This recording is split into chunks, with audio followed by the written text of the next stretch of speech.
just before our 15th wedding anniversary. My husband, Lucas, sat me down and said, "I want a divorce. I'm keeping the house because you can't afford it." His family smirked and nodded, agreeing with him. I stayed calm, stood up, and slid a folder across the table. "You'll love what my lawyer sent me this morning," I said. When Lucas read the first page, his confident look disappeared. His mother screamed, "This can't be happening." I sat at the table, holding my coffee, as Lucas cleared his throat. His parents were with him, his mother smirking, his father looking bored. Like this was just another day. Lucas leaned forward, like he was making a business deal, and said, "I want a divorce. I'm keeping the house because you can't afford it." His mother's smirk grew, and his father nodded, as if they'd already talked about this behind my back. I felt sick, but I didn't show it. I had seen this coming for months. Lucas had been staying late at work, taking secret phone calls, and his family, who never liked me, had become even colder. Money was also a problem. Lucas's family was rich, but I wasn't. They always thought I wasn't good enough for him, just a small-town girl who worked hard to pay for college. They made it clear they thought I should feel lucky he married me. I ignored their comments and built a life with Lucas, or so I thought. But over the past year, our bank account didn't make sense. Our savings, which we'd built over 15 years, was disappearing, and I wasn't the one spending it. When I asked Lucas about it, he said, "I handle the money, don't worry about it," and kissed my forehead like I was a child. But I did worry, so I started looking into it, and what I found shocked me. Now, as Lucas sat across from me with his smug look, and his mother nodded like they'd won some battle I didn't even know about, I stayed calm. I put my coffee down, pulled a folder from my bag, and slid it to him. "You'll love what my lawyer sent me this morning," I said. Lucas frowned, his confidence slipping. He opened the folder, and as he read the first page, his face turned pale. His mother looked over his shoulder, and her face twisted in anger. "This can't be happening," she shouted. I leaned back in my chair. "Oh, but it is," I said, letting them read. For 15 years, I thought we were partners, but Lucas had been planning this for a long time. I found out he'd been secretly moving money from our joint account into his own account, slowly at first, then more and more. At first, it was small amounts, but then it grew to thousands of dollars. One day, I checked our account and saw our savings, which should have been over $100,000, were almost gone. I confronted Lucas. I asked where the money went. He laughed and said, "You wouldn't understand, just let me handle it." That's when I knew he wasn't handling anything. So, I hired an expert to look into our finances. What they found was terrible. Lucas wasn't just moving money, he was gambling it, investing in bad deals, and spending thousands on someone who wasn't me. Even worse, his parents were helping him. The house he thought he'd keep because I couldn't afford it, turns out, it wasn't his to take.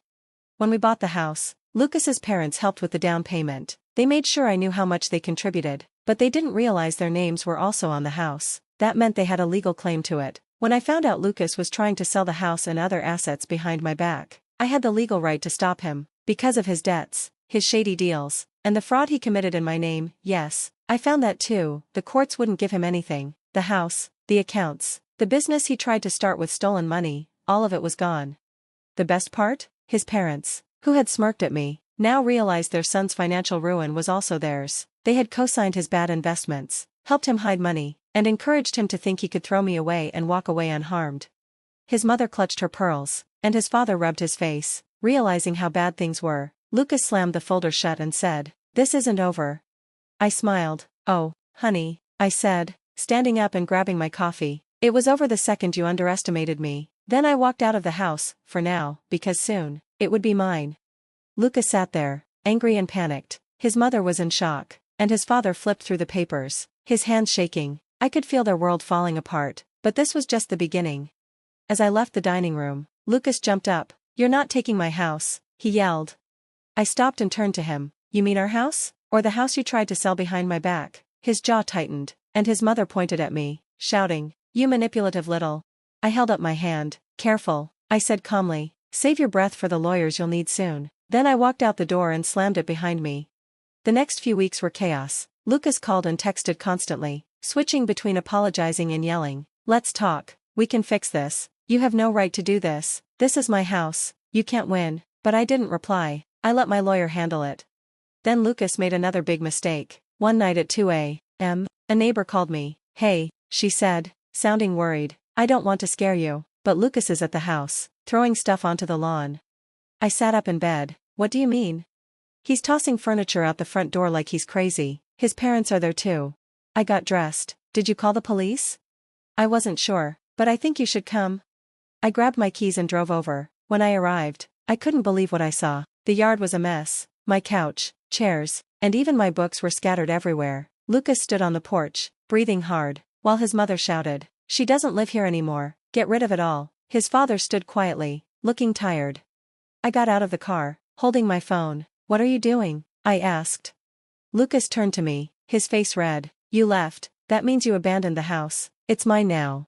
I took a deep breath. "You really don't know the law, do you?" I walked up the driveway, holding up my phone. "By the way, the police are on their way."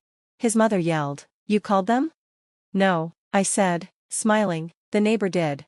Just then, police lights lit up the street. The next few minutes were a blur as the officers asked questions. I explained everything, and Lucas stood there, stammering. He realized he had made a huge mistake. In his desperate attempt to take the house, he had broken the law by illegally evicting me and destroying property. Now, he was in big trouble, but Lucas wasn't done yet. A few days later, my lawyer called. "He's fighting back," she said. "He's trying to drag this out in court." I sighed. "Of course he is. He's also claiming that you were the one hiding money," she added. I almost laughed. "Oh, that's ridiculous." "It won't hold up," she assured me. "We have all the records, but be ready, he's desperate, and desperate people do stupid things."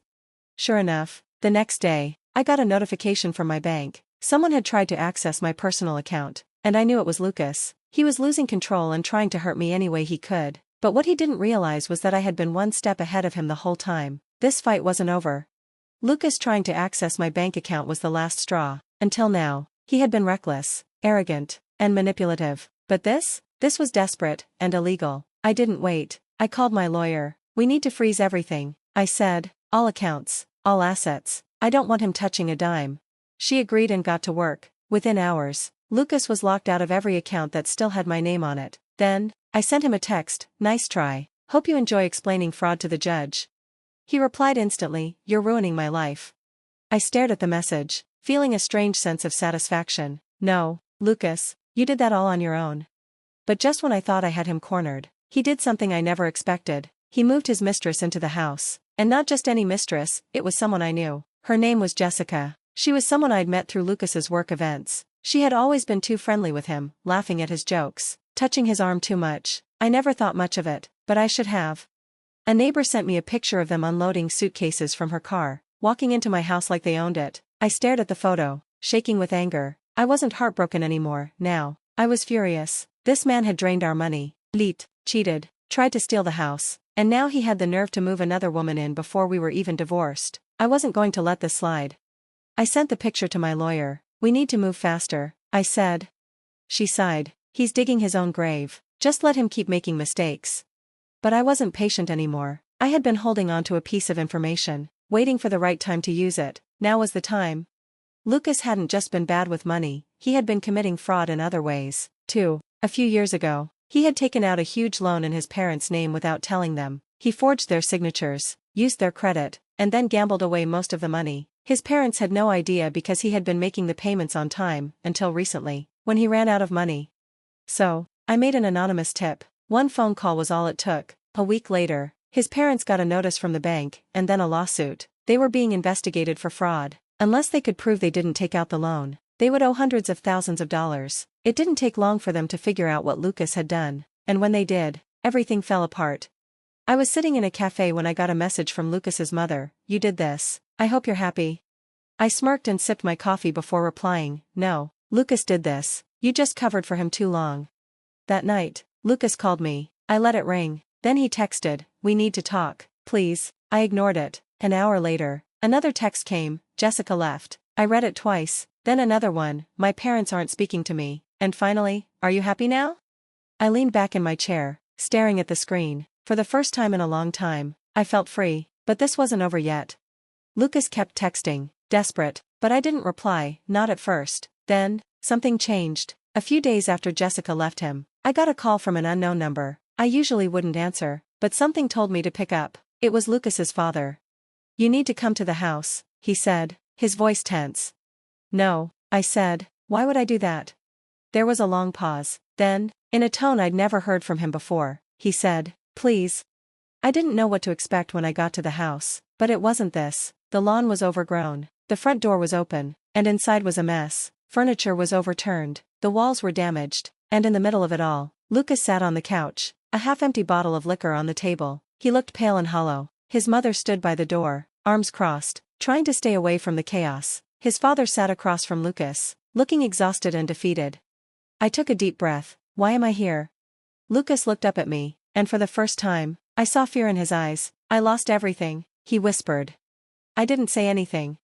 He let out a bitter laugh. Jessica took what little money I had left. My parents are being sued. The house, it's not mine anymore, is it? I just stared at him. His mother snapped. This is your fault. I turned to her slowly. My fault? I repeated, my voice calm but sharp. Yes, she said. You could have walked away. You could have left this alone. But no, you had to destroy everything. I laughed without humor. I destroyed everything? Or did your son do that when he drained our accounts? Or when he committed fraud? Or when he moved his mistress into my house? She opened her mouth, but Lucas spoke first. She's right, Mom. His mother turned to him, shocked. Excuse me? Lucas swallowed hard. She's right. I did this. I thought I could start over, get rid of her and move on. But, he looked around at the mess. I lost, and now, I have nothing. For a moment, no one spoke. Then his mother turned on him. You're just going to sit there and give up? She hissed. What else can I do? He said, his voice breaking. I tried to fight, and I lost. His father, who had been quiet, finally spoke. Maybe it's time you stop blaming her and start accepting the consequences of your own choices. His mother turned on him. You're taking her side now? His father sighed. I'm not taking anyone's side, I'm just tired. And for the first time, I saw it. He was tired of covering for Lucas, tired of excusing him, tired of the mess.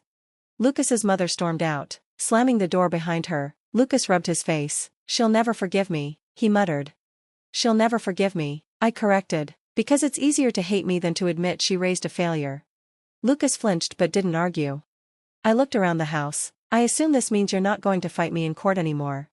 He sighed. What's the point? That's the smartest thing you've said in years. He gave a bitter smile. Figures, I'd only get smart once I've lost everything. I didn't reply. Instead, I pulled out a set of documents from my bag and placed them on the table. The final agreement, I said. Sign it, and this all ends today. Lucas stared at the papers, then picked up the pen and signed. Just like that, it was over. In the end, the house was mine, legally and officially. Lucas moved out the next day. He packed up the little he had left and left without saying a word. His parents? His father seemed relieved it was over. But his mother? She refused to even look at me. That was fine. She wasn't my problem anymore. Jessica? She disappeared. Last I heard, she had taken the last bit of money Lucas had and moved on to her next target. As for me, I stood in my empty house, looking around. It felt different now, lighter, like the weight of my past was finally gone. I thought I'd feel like I'd won, but instead, I just felt tired. 15 years. That's how long I spent building a life with someone who, in the end, treated me like I didn't matter. 15 years of love, loyalty, and hard work thrown away because of greed. But as I stood there, I felt something I hadn't felt in a long time, hope. For the first time in years, my future was mine alone, and that was worth more than anything Lucas had ever taken from me.